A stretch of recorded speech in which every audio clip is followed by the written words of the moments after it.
BJP के manifesto पर विजय मानकर ने उठाए सवाल, कहा आदिवासियों के लिए मैनिफेस्टो में 5वीं और 6वीं अनुसूची लागू करने का जिक्र क्यों नहीं। लाइव डिबेट हो तो आधे घंटे में उतर जाएगा मोदी के झूठ का नकाब। एपीआई के राष्ट्रीय अध्यक्ष विजय मानकर ने राजनांदगांव लोकसभा क्षेत्र के चुनाव प्रचार के दौरान भाजपा के मैनिफेस्टो पर जमकर निशाना साधा। विजय मानकर ने भाजपा के मैनिफेस्टो को देश के एक धर्म और जातीय पूंजीवादियों के लिए उपयुक्त बताया तो वही एससी एसटी ओबीसी के लिए खतरनाक साबित होने की बात कही। उन्होंने अपने संबोधन के दौरान कांग्रेस को भी नहीं छोड़ा। राहुल गांधी और कांग्रेस को भी छत्तीसगढ़ से आउट किए जाने की जरूरत बताई और एपीआई जैसी संवैधानिक, लोकतांत्रिक और विज्ञानवादी, मानवतावादी पार्टी को विकल्प बनाने पर जोर दिया। गौरतलब है कि एपीआई के राष्ट्रीय अध्यक्ष विजय मानकर इन दिनों छत्तीसगढ़ में लगातार चुनावी जनसभाओं को संबोधित कर रहे हैं। इसी के तहत बीते दिनों राजनांदगांव लोकसभा क्षेत्र के घने जंगलों के बीच स्थित औंधी में जनसभा को संबोधित करते हुए भाजपा कांग्रेस पर तीखा प्रहार किया। साथ ही नरेंद्र मोदी को चैलेंज करते हुए आधे घंटे की लाइव डिबेट में नकाब उतार देने की बात कही। विजय मानकर ने इसके साथ ही 19 अप्रैल को रायपुर में एपीआई के उम्मीदवार इकराम सैफी के समर्थन में जनसभा को संबोधित किया, जबकि 20 अप्रैल को कोरबा और मस्तूरी में जनसभा को संबोधित करने के बाद 21 अप्रैल को मध्य प्रदेश के बालाघाट लोकसभा क्षेत्र में भी एक जनसभा को संबोधित करेंगे।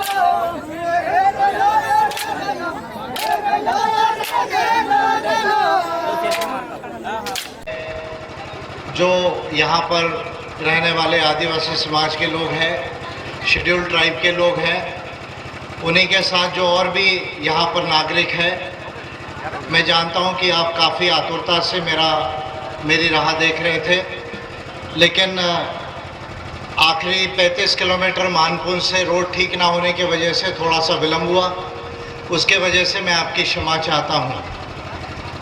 फिर भी हमारे पास में जो 10 मिनट है, उस 10 मिनट में मैं आप लोगों को कुछ महत्वपूर्ण बात बोलना चाहता हूँ कि Ambedkarite party of India Chhattisgarh में पूरे 11 सीटों के ऊपर लोकसभा का चुनाव लड़ा रही है। पूरे 11 सीटों के ऊपर, ये एक महत्वपूर्ण बात है कि पूरे 11 सीटें, 11 की 11 लोकसभा सीटें हम छत्तीसगढ़ में लड़ा रहे हैं और भारत में 20 राज्यों में लगभग 200 सीटें अम्बेडकराइट पार्टी ऑफ इंडिया दक्षिण से उत्तर भारत तक, पश्चिम से पूर्व भारत तक जो है वो लड़ा रही है। और ये चुनाव हम लोग एक विशेष नीति अभिवचन हमने घोषित किया है। वो नीति अभिवचन के आधार पर जो है हम ये चुनाव लड़ा रहे हैं। और इसके साथ मेरे पास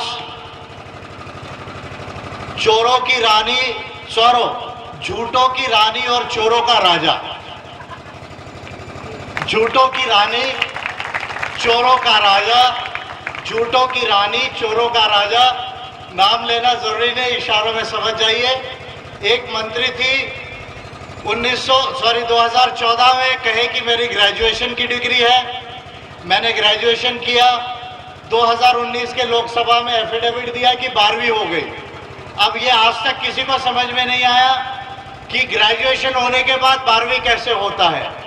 तो झूठों की रानी और चोरों के सरताज, चोरों के राजा, उनका नाम है देश के प्रधानमंत्री नरेंद्र दामोदर दास मोदी, जो भारत के सबसे बड़े फेंकू प्राइम मिनिस्टर, दुनिया के सबसे बड़े फेंकू प्राइम मिनिस्टर और भारत के सबसे बड़े झूठे, और केवल चोर ही नहीं, मैंने उनको नाम दिया चक्रम चोर। क्या नाम दिया? चक्रम चोर। ये मैं बीजेपी का घोषणा पत्र इसलिए दिखा रहा हूं क्योंकि बीजेपी का दिवालिया निकल चुका है।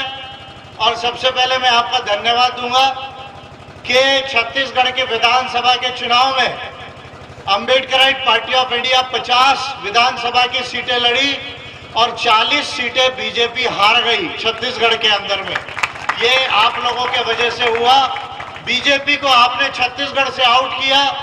अब बीजेपी को एक सीट भी इस छत्तीसगढ़ में जीतने नहीं देना है। आज ये संकल्प करो, आज आप मेरे साथ में, मेरे साथ संकल्प करो कि बीजेपी एक भी सीट ये छत्तीसगढ़ में नहीं जीतेगी।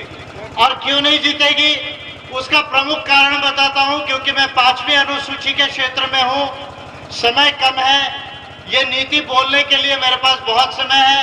ये नीति पे शायद मेरे साथ ना राहुल गांधी डिबेट कर सकते हैं, ना नरेंद्र मोदी डिबेट कर सकते हैं, ना जेटली कर सकते हैं, ना सुषमा स्वराज कर सकती है। लेकिन ये नीति भारत को पूर्णतः बदलकर नया भारत, प्रबुद्ध भारत बनाने की नीति है। ये नीति के ऊपर में मैं बाद में बात करूंगा, लेकिन बीजेपी को क्यों हमें देश में हराना है और इस छत्तीसगढ़ में बीजेपी के जगह जो कांग्रेस बीजेपी का खेल चल रहा है, उसके जगह बीजेपी को तो हमने हरा दिया। अब कांग्रेस के बाद एपीआई को दूसरी सबसे बड़ी शक्ति बनाना है इस छत्तीसगढ़ के अंदर में। एपीआई को दूसरी सबसे बड़ी शक्ति बनाना है। उसका प्रमुख कारण मैं बताता हूं। ये बीजेपी का घोषणा पत्र है, ये बड़ा घोषणा पत्र है, 75 पॉइंट का घोषणा पत्र है। क्योंकि मैं आदिवासी क्षेत्र में हूं, 5वीं अनुसूची में हूं, इसलिए उतनी बात बोलूंगा। ये बीजेपी का घोषणा पत्र देश के आदिवासियों को 5वीं अनुसूची में 5वीं अनुसूची को लागू कर जो आदिवासी इस देश के जल, जमीन, जंगल का मालिक है, जो मैं बार बार कहता हूं, ये आप फोर्स देखते हैं, ये फोर्स, हम लॉ एंड ऑर्डर को रिस्पेक्ट करते हैं, लॉ एंड ऑर्डर को रिस्पेक्ट करना चाहिए। ये फोर्स वाले लोग भी हमारे नागरिक है, भारतीय है, इनकी हम रिस्पेक्ट करते हैं। लेकिन इतनी फोर्स की जरूरत बॉर्डर पे होती है, बस्तर में क्यों? ये बात मैं बार बार सोचता था कि इतनी फोर्स की जरूरत बस्तर में क्यों, इतनी फोर्स की जरूरत झारखंड में क्यों, इतनी जरूरत महाराष्ट्र तेलंगाना बॉर्डर में क्यों? उसका सही कारण मैं आप लोगों को बता रहा हूं। और मैं भारत का पहला लीडर हूं जो आपको केवल ये बता नहीं रहा हूं, इसके लिए मैं आपके लिए फाइट कर रहा हूं। लेकिन मेरी लड़ाई का रास्ता अलग है। मेरा लड़ाई का रास्ता संविधान से है, मेरे लड़ाई का रास्ता मानव अधिकारों से है, मेरा लड़ाई का रास्ता कलम से है। क्योंकि मैं एक बात सीख गया हूं। क्या सीख गया हूं? कि क्रांति, बदलाव ये बंदूक की गोली से नहीं आएगा। बदलाव ये बंदूक की गोली से नहीं आएगा। बदलाव कैसे आएगा?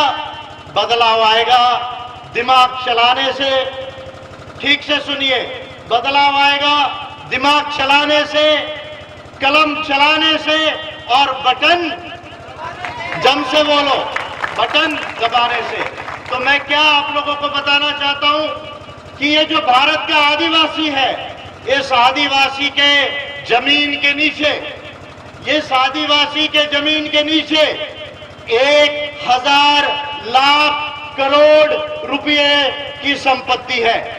फिर से सुनिए, ये आदिवासी के जमीन के नीचे, चाहे झारखंड हो, छत्तीसगढ़ हो, उड़ीसा हो, तेलंगाना हो, महाराष्ट्र हो, मध्य प्रदेश हो, गुजरात हो, आदिवासी के जमीन के नीचे 1000 लाख करोड़ रुपए की संपत्ति है। और इस संपत्ति के ऊपर जो जमीन का मालिक, जो संपत्ति का मालिक, ये इस देश का आदिवासी है, मूल निवासी है। उस संपत्ति के ऊपर अंबानी की नजर है। किसकी नजर है? अंबानी की नजर है, अडानी की नजर है। और इसलिए मोदी जी ये चाहते हैं, राहुल गांधी जी ये चाहते हैं कि भारत में 5वीं अनुसूची लागू ना हो, भारत में पैसा कानून लागू ना हो, भारत में वन अधिकार अधिनियम लागू ना हो, और इस 1000 लाख करोड़ की संपत्ति को हम पूरा का पूरा ले लें। लेकिन इस देश में बिरसा मुंडा जी के बाद, जयपाल सिंह जी के बाद एक ग्रेट लीडर पैदा हुआ जो आपके आगे खड़ा है। आपके आगे एक ग्रेट लीडर खड़ा है जिसने फैसला लिया है। क्या फैसला लिया है? और केवल मैं भाषण नहीं दे रहा हूं। पिछले 9 अगस्त को 2018 को मैंने भारत की संसद को एक बिल दिया जो भारत के इतिहास का सबसे पहला और बड़ा बिल है। क्या वो बिल है? वो बिल ये है कि आदिवासी की ग्राम सभाओं को ये पूर्णतः अधिकार मिले। क्या अधिकार मिले? कि उनको जमीन देना है या जमीन नहीं देना है, ये निर्णय आदिवासियों की ग्राम सभा करेगी।